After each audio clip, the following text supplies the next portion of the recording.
Hello folks, my music's still playing. I just realised that's not sounds in my head. Hey Google! Has Google shut up? Google has shut up. You got a treat of my country music. I just logged on. I'm gonna wait for a few people to join. Welcome to the happy hour here on Food Tryb. We're going to be talking all about some vegan cocktails today, which is going to be fun. So hi to everyone joining. Hi there. Nice to see you. We're going to talk through some vegan cocktails today, and hopefully I've got all my stuff about me. It's boiling hot today in my flat, and as you can see, the humidity is doing wonderfully crazy things to my hair. This is the, nearly 3 months of lockdown hair here. Hi Tom, it's Sarah from Food Tryb. You inspired me to create my booze account. That means a lot to me. I'm so glad. Someone said to me the other day, I said, oh, I got sent something for being an influencer, which always makes me cringe and want to die inside. And they said, what do you influence? And I said, I'm pretty sure I'm creating a new generation of alcoholics, but I'm fine with that. So folks, today we're going to be talking all about vegan cocktails, and I feel like hi there to those people joining. So we're on vegan cocktails today, and I'm going to put my hands up and say, anybody who knows me I'm quite far from being a vegan. I was vegetarian until I was 19, didn't eat any meat. I didn't eat meat growing up. And now I'm kind of compensating by eating all the meat. And if anybody ever wants to have a conversation with me about ethical meat consumption, how it can be done environmentally and healthily, I'm cool for that. But I'm definitely not a vegan. I had lard on a pizza for my lunch today. But I know lots of vegans. I care about lots of vegans. And so being able to make something special and being able to make something really fun for them as a drink is something I want to be able to do. And so I thought, why not think about some vegan drinks today? And one of the things that inspired me this week was being sent this barley right, which is this awesome new product, which is made from barley, which is really cool. I used to work at the British Museum, got a degree in theology, and I know all about the kind of history of how the Egyptians particularly used to use barley, not just to make beer and things like that, but to make kind of nutritious drinks that were almost like beer you could chew. So I think that's really cool. It's a kind of milk substitute. But they do it in all loads of fun flavours. I'm going to use the chocolate one today. They gifted me the chocolate one, the salted caramel one, and the coffee one. I've tried them all. They're all delicious. I think my favourite's the salted caramel, but it doesn't quite work in the drink we're going for today. So we're going to use the chocolate one, and as I say, this is a dairy-free alternative to milk. Really good. I've been having them kind of after I've got in after a big workout because they're very nutritious. They've got lots of vitamins in them. Barley being a fantastic ancient grain that does us really well. So we're going to start with that, and we're going to talk about a kind of milk-based drink with a nut milk, and you don't have to use this. You don't have to use here the barley right thing. I'll show you that to everyone. You don't have to use this for this drink. You can use any nut milk or soy milk or oat milk or anything like that. Absolutely fine. But the chocolate-flavoured one of these just really sets this drink off really well. So we're going to get cracking on that first drink. So as I say, everything we're going to do today is going to be vegan. And I've got another little caveat here, which is to say, I have checked most of the things I'm using in terms of spirit as being vegan. Not all of them said they were vegan, and you're going to have to take your own personal view on that. Some spirits, Absolute Vodka is a really good one, makes it really clear that it's vegan. I couldn't find information on some of these, but they could perhaps have filters in that sometimes people use like eggshells and things like that for filters. So it's your view, but you can find vegan versions of all the spirits that I'm going to use today. I'm just not 100% sure that the brands that I'm using are 100% vegan, but that's totally up to you folks. Hello to everyone joining. We're about to get cracking on our first vegan cocktail today. So I'm using the Mount Gay Eclipse, which I say, I went through carefully and I didn't check on their website, but I couldn't find anywhere saying it was vegan. But there are vegans rums on the market. Mount Gay might be. You might have to go and look on a specialist website. We're going to get cracking with a beautiful drink. It's going to be rum based, and it's going to make use of this barley milk replacement. So we're going to start. I'm using a little plastic shot glass, recycled today. None of fancy measurements today. I haven't got my gold jigger out. So we're going to take a single measure. So that's 25 millilitres of dark rum. Needs to be dark rum for this. You want the kind of sugary, sweet flavour you get from that. White rum wouldn't really work. So single measure of that. Then this fab stuff, which I really, really love and is obviously vegan, which is coconut cream. Not coconut milk, You could try coconut milk, but that's not really the vibe we're going for in this drink. We want luscious, luxurious. I'm going to take a whole teaspoon of this. I always think it's got a fab texture. I mean, I say a teaspoon, it's basically a quenelle. Look at that. Kind of looks like ice cream. I'm going to pop that straight into the rum. Don't use coconut rum, it's a very different sort of thing. Then just break it up slightly with your spoon, because this stuff will come apart, but we'll give it a little helping hand. Oop, splash everything. And you can lick your spoon and it tastes delicious. And then we're going to take 2 measures of the chocolate barley, right? Give it a shake, because it can settle a little. And it tastes delicious, this. It's kind of sweet, but not heavy at all. It's a little bit like, do you remember those little chocolate Weetabixes? They were a treat when I got them in my house. The little tiny little mini Weetabixes that had the little chunks of chocolate in. It's like that, the milk afterwards, where it's kind of nice, nutritious and warming, but it's also got the chocolatey flavour. I'm going to put 2 measures of that into our drink. Now, you could put a little bit more if you want, and you see there, it's just a nice little chocolate milk sort of flavour, nice and healthy. And then we're going to take a small handful of ice, which is in our cool bag today because it's so warm. So we're going to take about 3 chunks of ice. It's going to be loud today, folks. I've even got power tools with me. And then we're going to screw our lid on really tightly. And this is one of the reasons I like to use jam jars instead of traditional shakers. Because I can shake and shake and shake this, and I'm really confident it's not going to go over my walls. The amount of times I've used a shaker and the end has flown off because I'm not very good at it. So here we go. So I'm going to shake this for approximately 45 seconds. Really, really hard shake it. Whoa, I can see my clock shaking away.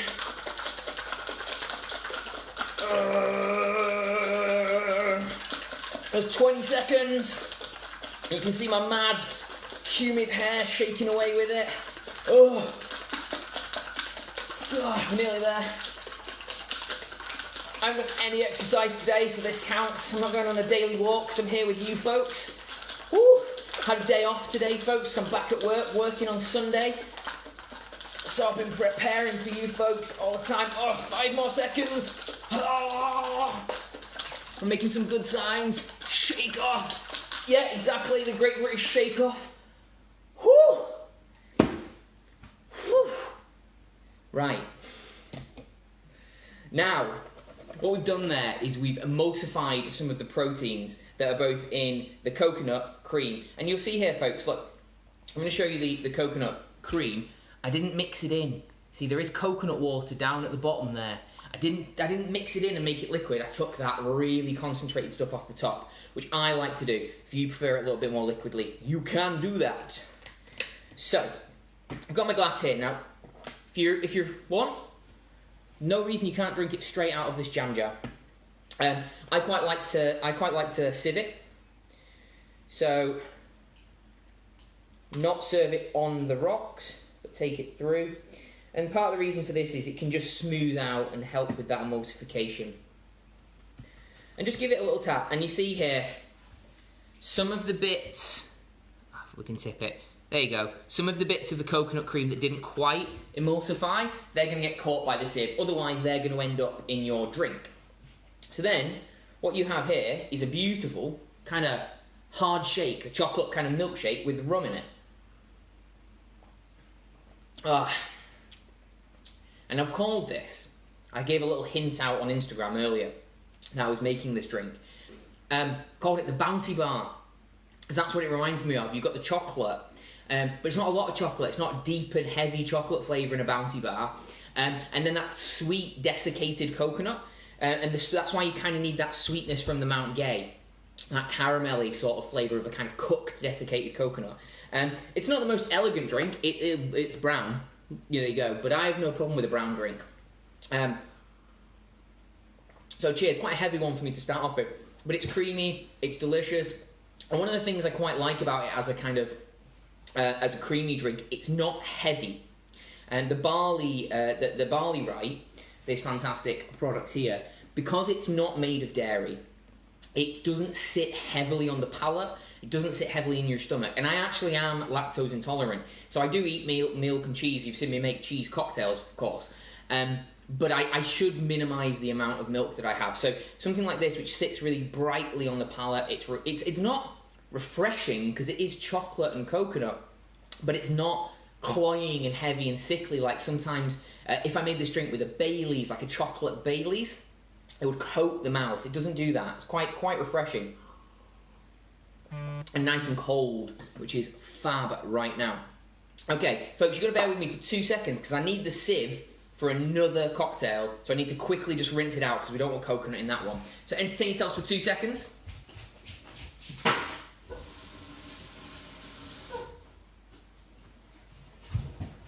Did you behave, folks? I know I didn't. Right, so I've got our rinsed sieve.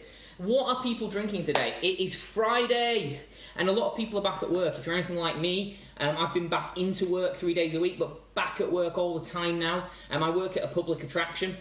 We've had the public in this week, which has been fantastic, seeing people and doing what we think. But it does mean by the time you get to Friday, you are ready for that end of the work week drink. So what are people drinking? What's in your glasses today? In my glass is my first drink, which was a vegan kind of creamy chocolate cocktail I'm calling the Bounty Bar, made with the awesome barley rye drink, this dairy-free barley drink, drawing on the heritage of everything of our ancient ancestors, but particularly those awesome Egyptians who made loads of kind of interesting drinks and were the forefathers of beer through these kind of mashed and milled barley drinks, which is absolutely fantastic. Espresso martini for Jenny. We like that. Clearly she's got a big night planned because you don't have an espresso martini to kind of wind down. Something's going to kick up, which is fantastic because I'm at with Jenny tomorrow drinking wine. So it's a good place to start.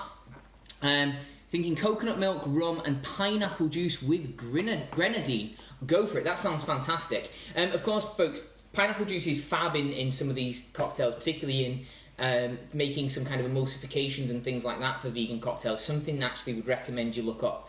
I won't be using any today because I'm allergic to pineapple. Sadly, the pina colada is something that I will never, ever be able to have. So no pina coladas for me, but we do have the Bounty Bar, starting off with the barley rye, with the rum and the coconut cream, which is fantastic. A Solero cocktail indeed. Okay, folks. So second drink we're going to go for today. This is one of Dan from Food Tryb's favourite cocktails, as far as I know. We always chat away, me and over on Food Tryb about whiskey. So we're going to do a whiskey-based vegan cocktail here, which is going to be interesting. And we're going to make what's called a continental whiskey sour. So 2 types of whiskey sours. Sometimes they get confused, but I want to educate you. I want to help you understand the difference. So whiskey sour, normal whiskey sour, lemon juice, whiskey, and sugar. You shake it up. You've got a sour whiskey. Maybe put a lemon in it. Whatever. That's your drink. It's very, very simple drink. Continental whiskey sour is the one with the egg in. So it's the one with the foam on the top that kind of looks like a cappuccino. So it doesn't, in the UK and in Europe, generally if you order a whiskey sour, it will be one with the kind of head with the egg. In other parts of the world, you might have to ask for it, but it's not always a whiskey sour. OMG, is that how it's pronounced? I've been saying it wrong the whole time. I'm assuming that you've been saying Solero wrong the whole time, but yes, Felicia, that is how you say Solero. So well, unless I'm getting it wrong. Hi, Dan Levine. We're just talking about you. We're just talking about the fact we're about to make a whiskey sour, which we think you'd like. So we're going to make a whiskey sour. Got a nice little sour glass here for it. Again, it's another shaken cocktail. And traditionally, for the continental whiskey sour, we put an egg in it. We put at least half of an egg white, at least. It doesn't add much flavour. It does help to clarify the cocktail a little. It does add something, and it adds a lot of texture. But what we're really going to do is emulsify it. But, as you may know, folks, eggs are not vegan. So, how do we make a vegan continental whiskey sour? Well, the easy thing to do would just to be not to make a whiskey sour, and would just continental one would just be to make a normal one and just not put the egg in. Totally fine. But less fun, because there's some joy about that kind of head and that foam on the top. So I'm going to use the Glasshouse whiskey, which I use a lot, folks, for my mixing, because it's a really fabulous whiskey to mix with. Again, and you'll have to go on their website. I couldn't find out, just from looking on the bottle, whether or not Glasshouse was vegan. As again, it's definitely not got like chunks of meat in it, unless they've got a very wild recipe that I don't know about. But sometimes spirits producers and other producers will use things like fish bones or eggshell in order to clarify. So that's why I'm not going to guarantee myself that Glasshouse is vegan, but I would really say go on their website, or if it's not there, go on their social media, go to Glasshouse and say, hey folks, is this vegan? Just want to know. If you're not that bothered and you're just not looking to use active animal products, then this is fine. But otherwise, find yourself a whiskey or a bourbon that is vegan. So you can use whatever whiskey you want. I tend to go for a kind of smoother whiskey for a whiskey sour. So either a Speyside whiskey, a blended whiskey, or indeed a bourbon. I'm using this because I think it's a nice balance between the kind of whiskey and bourbon. It's sweet and it's got some fruit to it. And into my jam jar again, we're going to put 2 measures. So heavy pour this. You can make it with less, but I think that the volume matters in this drink. So we're going to do 2 measures there. So 50 millilitres of whiskey or bourbon. The reason I say it matters is you're putting chemicals in together that we're going to emulsify. And I'll talk a little bit about what's going on in the jar in a moment. And if you don't have quite the right volumes within the shaker, you don't necessarily get the texture you want. And I think there is a kind of minimum. So I always make a sour as a double. And I'm going to be honest with you, folks. This one I didn't practice, so it might not work. But we're gonna give it a go anyway. So we've got our 2 measures in there. I don't generally make my cocktails at home with what's called gum syrup. We've talked about gum syrup before, which is when you take sugar and you make a 50-50 mix of sugar. You take a 50-50 mix of sugar and water, and it just allows you to blend in some of the ingredients a little bit easier. You can have it on side, but it goes off, and therefore I just kind of tend to use caster sugar. And I would recommend caster sugar because it's that smaller granules, which means it dissolves more easily and faster. Sugar doesn't really like to dissolve in alcohol, so one of the things we do is I'm going to add a teaspoon. I don't like my whiskey sours to be too sweet, so I'm adding just not a heaped teaspoon of caster sugar, and we're going to add it to the room temperature whiskey and just give it a bit of a stir. Don't put the ice in yet. Already alcohol doesn't like to dissolve sugar, which is why bartenders use gum syrup. But if you add the ice and bring the temperature down, you know, your GCSE chemistry, warmer liquids are more able to absorb and dissolve things, and cold liquids are less able to do so. So just give it a helping hand by giving it a bit of a stir in the room temperature, pretty warm room temperature here. And then lick the spoon if nobody else is going to do it, because it's got whiskey and sugar on it, and that's no bad thing. I'm then going to take a measure of lemon juice, which isn't always exact. So I'm just going to attempt to squeeze into a shot glass, because I didn't squeeze my lemons beforehand, because who does that? Well, prepared people, I think, is the answer to that. So you'll see it's about half a lemon, if you're not trying to be exact. In fact, I'm not going to be exact. I'm going to do half a lemon. So half a lemon to 2 measures of whiskey. And again, if you like it more sour, put more lemon in. If you like it less sour, put less lemon in. That's your choice. I like to use fresh lemon for a whiskey sour, particularly. I think the flavour is brighter, and I think that it helps with the emulsification quite well. So we're putting that in there. Just give it a squeeze. And I don't know, I always think a whiskey sour is a slightly strange drink. I like it, I'm a big fan of it. But there's something about the idea of putting lemon juice and whiskey together that in my head shouldn't work. But it does, it works really well. Any drinks that you folks have that you think it shouldn't work, but it really does? So I'm just going to give that a little taste. Oh, I like it. As I say, I like mine quite sour. If you like yours on the sweeter side, might be worth adding another half teaspoon of the caster sugar. I'm going to keep mine at 1 level teaspoon, but you might want to add a little bit more. That's why we taste. It's like everything in cooking. Taste, taste, taste, taste. You need to know what you like. Okay, so far, so normal. So far, not very different to anything that we would do for continental. This is where it changes. So, what I have in here is aquafaba, which is just a fancy word for chickpea water. So, simple can of chickpeas, normal can of chickpeas, strain the water out, do it through a sieve because you don't want chunks of chickpeas in your cocktail. Store it, chickpeas go in the fridge, eat them, make some hummus with them, they'll be fab. Take the water can act like egg, and there's loads of recipes for it. You can make meringues, that's the word. You can make meringues with them. They won't be quite as voluminous as a meringue made with egg white, but they are going to be good. There is a slight flavour to it. I'm not going to pretend there isn't. So if you're using it for cooking, it's a good idea to kind of stick other kind of strong flavours in there. Lots of vanilla, lots of sugar, just to try and mask it down a bit. But in the cocktail, we've already got kind of strong flavours with alcohol going on, and indeed those kind of savoury and indeed salty notes that we're going to get from the chickpeas don't work badly at all. And what's going to happen, and my mum is there, she's giving a thumbs up, and that's because yesterday she sent me a picture of some meringues that she made using aquafaba. I wasn't very complimentary about them, folks, I have to say. They did look a little bit like white cow pats, which I don't know if it was the aquafaba or the fact that it's very humid at the moment, and I wouldn't think anyone was going to be able to make good meringue today. But that's why she's giving me a thumbs up there, my mum, who is a fan of aquafaba. So maybe she'll use it to make a whiskey sour this evening, who knows. So what we're going to do is we're going to take about a half measure. Now, I say about, because you're going to have to experiment a little bit here.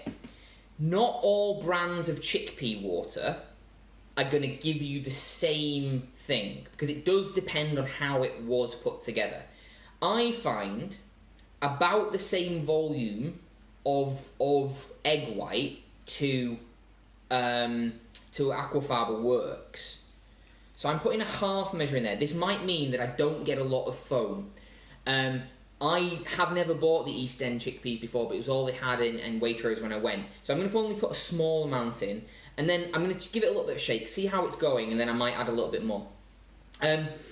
Why does it work? Well, all that's happening when you make a meringue is there's proteins, and proteins they're like hair. So they're there sat, and they're kind of floating around. And when you apply energy, when you apply kinetic energy to protein, you start to stretch it and tangle it up and make these bigger structures as it all gathers itself together. And that's true of things like gluten, you're gathering it and making long strands, and it's true of the protein that you find in eggs. So you bash and bash and bash and bash, and it stretches, and it starts to trap air inside these big structures of protein. And the thing about aquafaba is it's very proteinous, because chickpeas are a type of pea, they're a type of legume, and they have loads of protein in them. So when you add water, that protein goes into the water, and you can start to build it up. So, without further ado, I'm going to take a bit of ice, 3 cubes of ice as a minimum. We're going to hard shake again. Pop this in here. And I say, I've only put a half measure of aquafaba in. I've not used this type of chickpea water before, so I'm never sure. So I'm always one to kind of have a go and then see where we get to. Again, nicely screw on the top of your jar, because that's going to mean that you don't get it all over your walls. And then, again, about 30 seconds, and I'm going to have a look.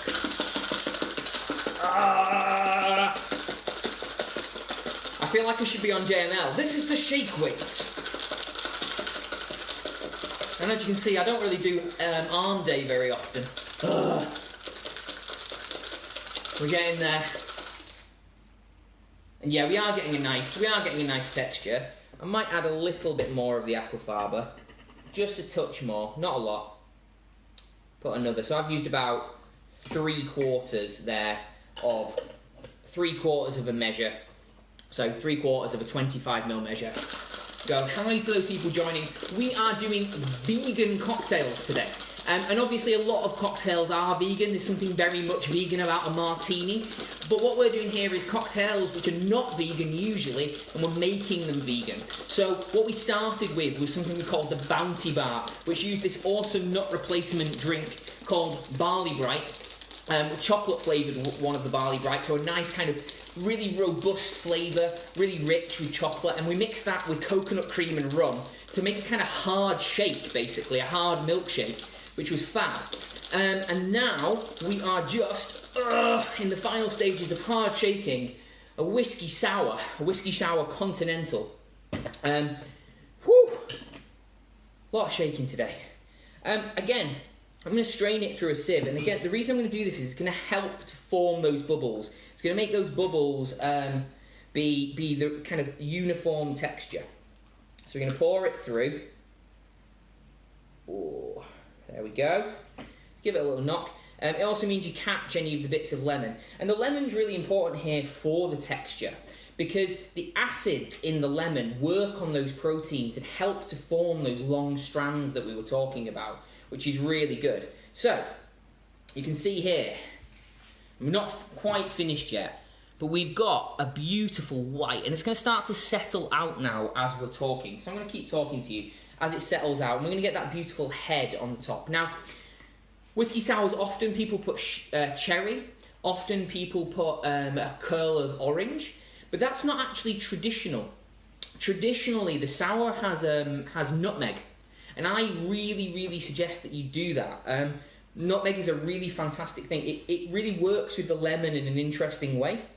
Works really well with the whiskey, and it works particularly well with this vegan version, because I'm not going to lie to you, you are going to be able to see some of the aquafaba coming through. There is a savoury note and there is a salty note, and so the thing about the nutmeg is it plays to the savoury side, and playing to the savoury side is really helpful in this drink, because it means you're not hiding it. You're not trying to pretend this is something else. You're saying, yeah, it's made with chickpea water, and that's not a horrible flavour. So we're just going to take a little bit of nutmeg, I don't have much left, and we're just going to put it on the top. And folks, I should tell you a story at this stage about what people used to do. So putting nutmeg on a whiskey sour or on lots of drinks was a really, really common thing. They used to be an old-fashioned, used to put whiskey on all sorts of drinks in the early 20th century. And there's some wonderful things in old bar books where they say, like, okay, if you don't have any nutmeg, because, you know, nutmeg's expensive, just take your muddler, which is this little stick that they use to kind of smash up sugar and blend flavours. Take your muddler and just grate a little bit of your muddler. So basically take a wooden spoon and grate a bit of the wooden spoon, because no one will ever know. But I trust me, you will know, it smells amazing. So then final touches onto this.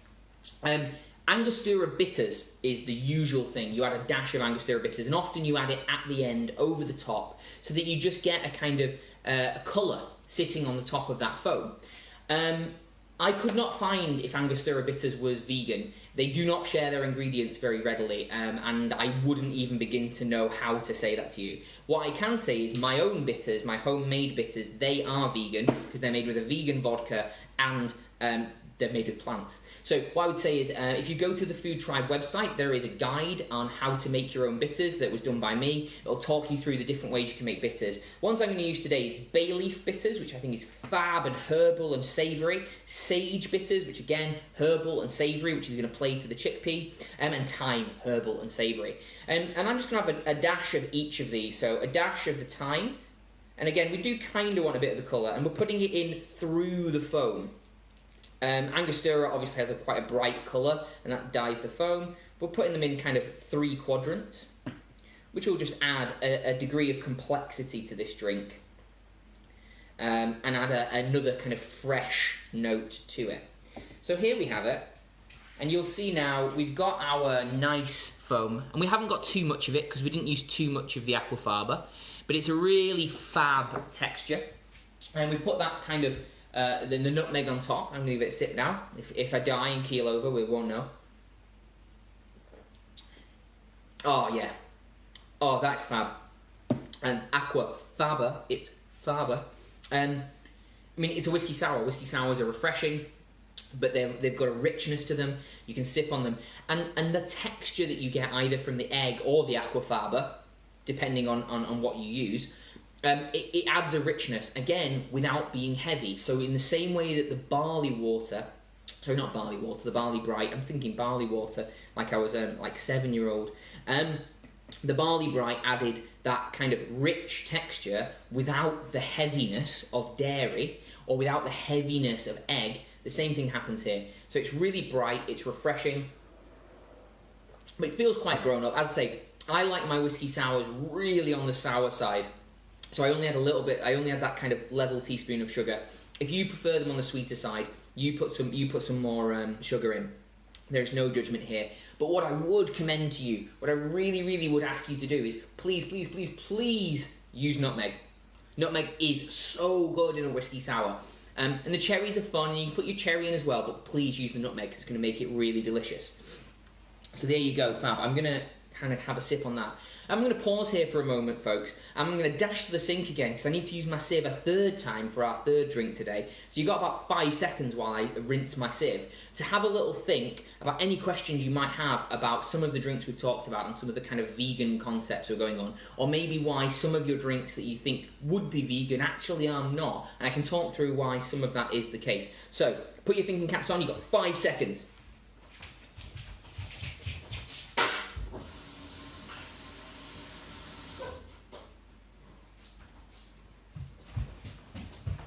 And I'm back. So, while I have a little sip on this beautiful whiskey sour made with the Glass House whiskey, is there any questions people have about vegan cocktails, how to approach them, what vegan replacements might be? And I'm going to give a shout out to Andrew, my friend Andrew from Bake Off, who usually joins us for these sessions. He's not here today, can't make it today. But he does join us, and he actually has a brilliant vegetarian and vegan food blog, which I'd say go check out, because he's got loads of great stuff on there. It's called sparetime.co.uk, time spelt like the herb. So if you've want some great vegan and vegetarian recipes, he was featured in Hello magazine for it this week, so it's going from strength to strength. Go and check him out, he's got some really cool stuff. So if you have any questions about some of the science or what's going on here, please just pop them in the comments and I will have a go at reading them. So we have made today, so far, we made our Bounty Bar, which was made with the barley rye, chocolate flavoured milk alternative, really rich and kind of, I say mealy, that's not the word I mean, almost cakey, biscuity. It's got a really nice richness to it. Made with coconut cream and rum, which was a really delicious thing. So Jenny has asked, what are the alcohols that you think are vegan that aren't? Well, the thing about this is, it sneaks in. So you would assume wine, beer, whiskey, gin, rum would all be vegan, because how on earth would you get an animal product into those things? But the thing is, to have the classification to be officially vegan is quite difficult, and there's a few reasons why things end up as being not vegan. One is sometimes to do with mechanization. So let's take a wine, for example. If you have a kind of bottom of the price end wine, it can be the case that there is enough insect matter left over in the wine, which is completely safe and completely legal. Because if you imagine you've got a big truck, not a human, a truck harvesting those grapes. Every caterpillar, every fly, every beetle gets gathered up with those grapes, smashed up with those grapes, and goes into your wine. Not a huge problem. No one's going to get sick from it, and food says, yeah, tick, absolutely. But some people would say that's not vegan because it's got bugs in it. And there's enough bugs in it that it can't get a vegan classification. That's a kind of outlier, weird one.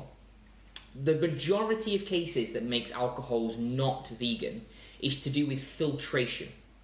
So, barley, right, gives us a really good example of this. This is a chocolate one, so it's got cocoa in it, so this is definitely not clear. But if we think about something like oat milk or any sort of nut milk, when you take something like a grain and you smash it up and you put it into a liquid, it's cloudy, and it's always going to be cloudy. And that's because of the protein. So like the aquafaba, there's loads of proteins and other kind of detritus and bits and pieces floating around. So you go and brew your beer, or you go and make your wine, or you brew your mash, which is essentially a type of beer that you make for whiskey, or you take your raw sugar cane for your rum, or you take your grain alcohol, which can be a mixture of barley and other grains for something like gin or vodka, and you get it up to your alcohol level. And at that point, it's not clear.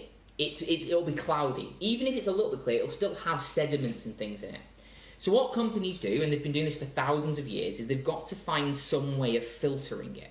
Now with vodka, tends to be on the vegan side. Traditionally, it's filtered through charcoal. So they pop it through charcoal, and the charcoal captures all of those impurities, and it falls through, and you get a nice clear thing. For beer and for wine, they tend to use something called finings. Now finings has traditionally been fish bones. So you take the bones of fish, waste product, grind it into a powder, and you put it into your beer or your wine or your mash that you're going to make your whiskey out of. And what it does is it kind of catches all the proteins as it's coming down, it grabs them, and then you can take off the nice clear liquid and leave the kind of sludgy protein at the bottom. You can use eggshells to do that. You can use egg white to do that, which actually in cocktail making people do. So we add egg white, or indeed milk sometimes, to clarify a cocktail, to grab all those impurities and pop them out. You can use vegan versions of that. There's seaweed-based ones, and there's some purely artificial ones that you can use to kind of grab those.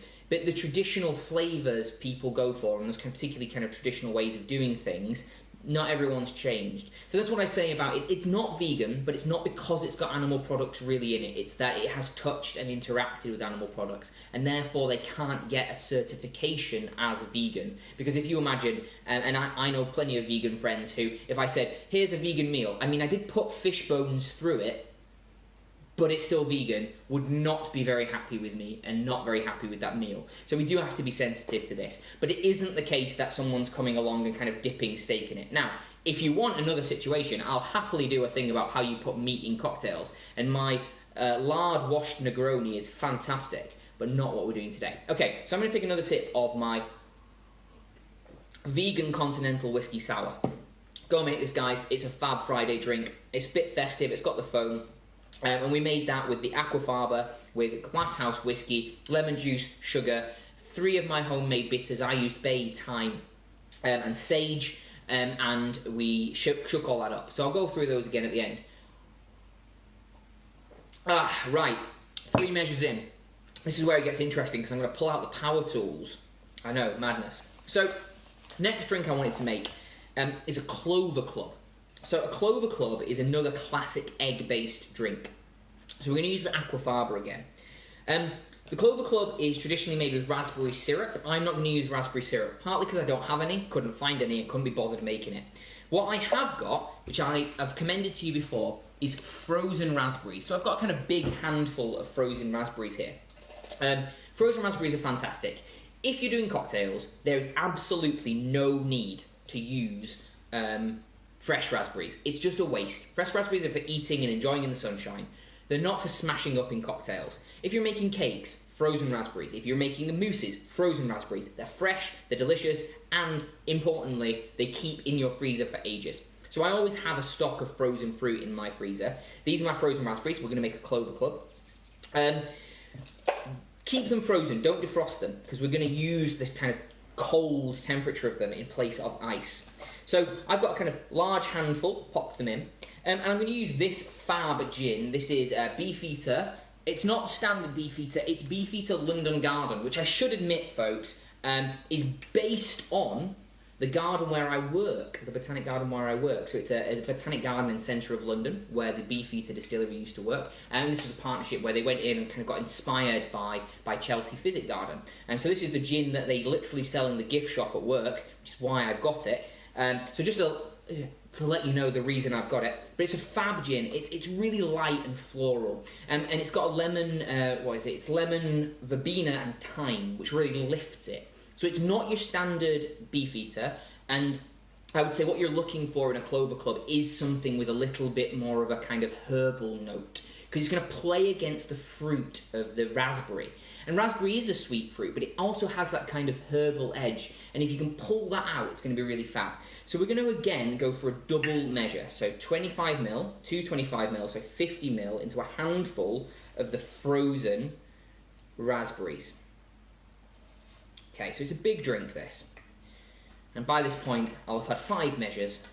My poor wife comes back from her daily walk and sees me tottering around, and I'll blame all of you. So we've got our 2 measures there. We're going to then I'm going to take 1.5 teaspoons of our caster sugar. Now, I'm going to give that a quick stir. I've not put it into lukewarm. It's gone straight into the frozen raspberries. You'll see why. We've got no danger about this not dissolving, and you'll see why in a moment when I crack out the power tools. So give that a little taste, see if it's sweet enough for you. No, I think it needs a little bit more. So we're going to go for 2 teaspoons in this instance of the sugar. Give it another stir. And again, we're going to use half a lemon. So about a measure of things. So 2 to 1 with the lemon to thing. And a clover club in some ways could be described as a kind of a gin sour. It's a type of gin sour, which is fab. Gin sours are great. So make sure you don't get any seeds in. The reason we don't want any seeds in this recipe is because we're going to blend it. So blended lemon seeds are particularly horrible. They're very bitter, and they're going to ruin your drink completely. So just be a little bit careful you're not getting in. And we're putting half a lemon straight into those frozen raspberries and the gin. Oh. There we go. There we go. Wash your hands if you can, full of lemon. I'm just going to wipe them on my cocktail apron. So we've got our lemon juice. We've got 2 teaspoons of the caster sugar. We've got a small handful of frozen raspberries, which are now defrosting in the gin. Give it a taste. That's where I like it. If you want it sweeter, make it sweeter. If you want it more sour, make it more sour. Now, we're going to add a full measure of the aquafaba. So 2 to 1, the aquafaba with the against the gin. So double aquafaba to gin. Then make sure you're near a plug socket. Get yourself a hand blender. So I've been shaking all evening. This is cheat's way. Now, as you'll see, my hand blender doesn't quite reach to where I usually do it. So I'm going to just come over here. It's going to be over the floor. Be careful here, it will spit, and you don't want to put raspberry all over your wall if you don't want to get divorced. So just give it a little buzz, keep giving it a buzz.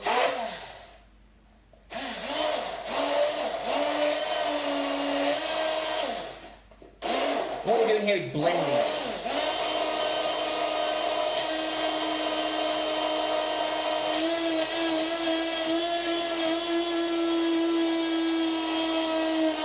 We want a nice smooth paste. And what we're doing is exactly the same as what we did when we were shaking. Is we're emulsifying the proteins and the lemon and the aquafaba. And it's going to give us a really great texture.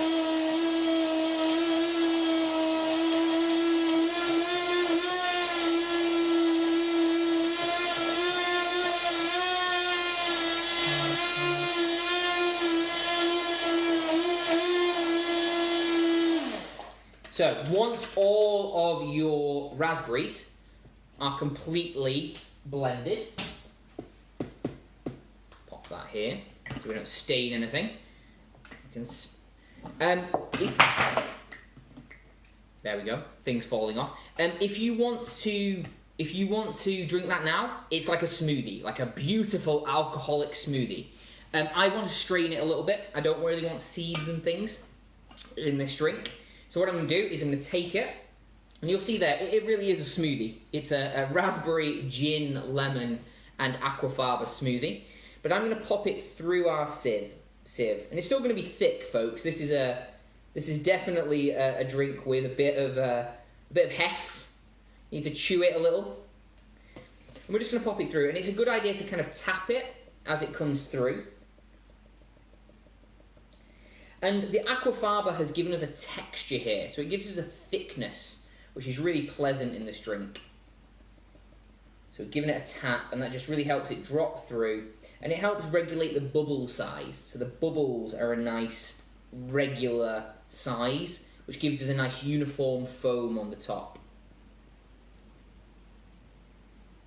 And because we've used fresh raspberries rather than a raspberry syrup, it's not going to be clear. So a normal clover club would be completely clear. You'd have a nice pink liquid underneath, and then often a kind of white foam on the top. My clover club doesn't do that because I'm not using raspberry syrup. It has a red, completely raspberry, but you see it's a vibrant pink, which is fantastic. And then the foam on the top will be a slightly lighter pink as it settles out. But it's thick. It's got some weight to it, this. So we're just tapping it as it goes through, and that's just going to help it go through. You might even need to, because you've got those real raspberries in, just give it a little bit of a stir. Just to help all the liquid go through, because the seeds and the fibre from those raspberries is going to block your sieve. There we go. So, pop like that. Give that a little bit of a kind of shake, and that's just to, again, unify. Just give it a little bit of a swirl. Don't give it too much because you don't want it to go over the sides. And we're just going to let that settle for a moment. I always like to retain one little raspberry. Just pop that gently in the top. Will it survive for me to take it over to you folks? We'll find out. So, there you see, just a little raspberry sitting on the top. And that'll float just because the texture, the weight that the aquafaba gives to this drink means it's there. So let's give it a sip. You can let it settle a little more than this, but I'm eager to try. Oh, fab. And as I say, it is quite smoothie-like, this drink, which is why it feels healthy. I'm not going to suggest that you have it before or after the gym, because it does have 2 measures of gin in it. But it's sweet and it's refreshing. It's a really perfect drink for kind of afternoon, in the garden, summer. It goes really well with desserts. So Eton mess, just strawberries and cream. It's a fab Wimbledon drink. I don't know if we've already missed Wimbledon. I don't really know sports. But it's a really refreshing drink. We're going to call it healthy. And importantly, it's vegan. It's vegan because we use the aquafaba. So the aquafaba, you wouldn't need to use it. But if you didn't use it, if you just blended up the lemon juice, the sugar, the raspberries and the gin, what you'd end up with is kind of a mush where the sediment dropped to the bottom and the gin separated out. It would taste okay, but texturally it would be quite unpleasant. You'd end up with bits and crunchy bits, and it would be almost stringy in the mouth. What the aquafaba does is act in the same way as the egg, and you can make this with egg. If you don't want to use the chickpea water, that's no problem at all. Just pop in the same volume of egg. What it does is it grabs everything and makes it into a mousse almost. So, I mean, you could eat this with a spoon if you wanted. If you were just a borderline alcoholic who wanted to do like an acai bowl and just put a few pumpkin seeds on here, I wouldn't judge you. These are strange times. But it's a fab drink. It does feel kind of healthy. And if you'd left it longer than I would, it would settle out and you would start to see a kind of line of the aquafaba, which would be a slightly paler pink and a deeper colour underneath. So folks, these were our vegan cocktails for today. I really enjoyed doing this. It's a really nice thing to sometimes challenge yourself to rethink the traditional cocktails and rethink about how you approach those things. As I said at the top, I'm going to hold my hands up and say, folks, I had lard on a pizza for my lunch today. I am not a vegan, but I have vegan friends. And when they come over, I want to be able to make them exciting cocktails. And that shouldn't mean that there are certain cocktails that are off limits to them. There's always a way to find an alternative. And I was inspired to do this today by Barley Bright.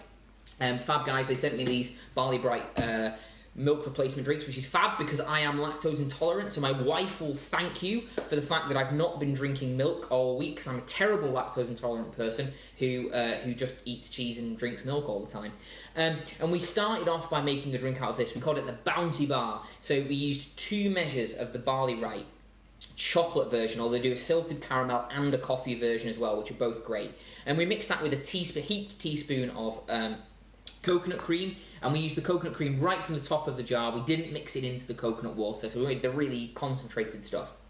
And we put a measure of rum in with that, hard shook it for 45 seconds, strained it through a sieve, and what we had was a kind of a really delicious alcoholic, but quite still light chocolate milkshake, which was fab.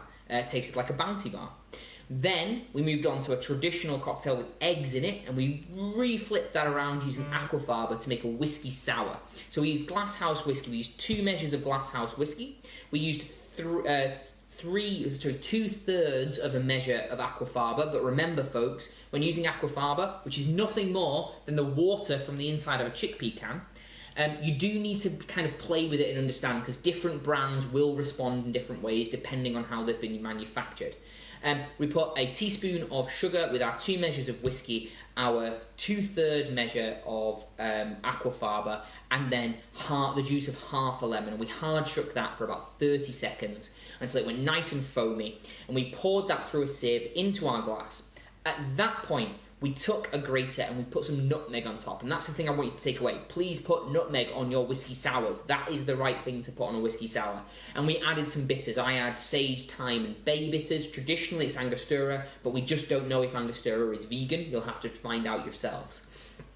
The final drink we did today was a Clover Club, another traditional drink with egg white in it, which gives this kind of foamy top, kind of cappuccino-esque. But we went even further away from that, and instead of using the raspberry syrup or grenadine, which can be traditional for a Clover Club, we used fresh raspberries, which one makes it healthier and nicer. And we used fresh raspberries. Well, we didn't use fresh raspberries, we used frozen raspberries. You could use fresh, but frozen is better. So you want a handful of frozen raspberries, pop it into a jug or a bowl or something like that. 2 measures of gin, again the juice of half a lemon, and 2 teaspoons of caster sugar, to 1 measure of the aquafaba. We then blended that up with a hand blender until it was nice and smooth, poured it through a sieve again. Again, sieves are super important, folks. It gives you a uniform bubble, it gives you a nice texture, and popped it into a nice martini glass like this, and now I'm drinking what is essentially a very unhealthy smoothie. And it's fab. I haven't had a chance today yet to write up these recipes. I've been thinking about them and playing with them on my day off. I am going to do so. Dan Levine from Food Tryb is going to keep me honest, and he's going to say, where are those recipes, Tom? And I will get them sent over to Food Tryb. So these 3 vegan cocktail recipes will be up on Food Tryb at some point in the next week. So go there, have a look. So all it remains to me to say is, thanks folks for watching. I really enjoy doing this. I love seeing what you're doing. Go and have a lovely drink on a Friday night. Stay safe. The world is changing. We're seeing that lockdown is relaxing. People are back to work. So people need a drink on a Friday. But we do need to stay alert and stay safe. And still protect the NHS.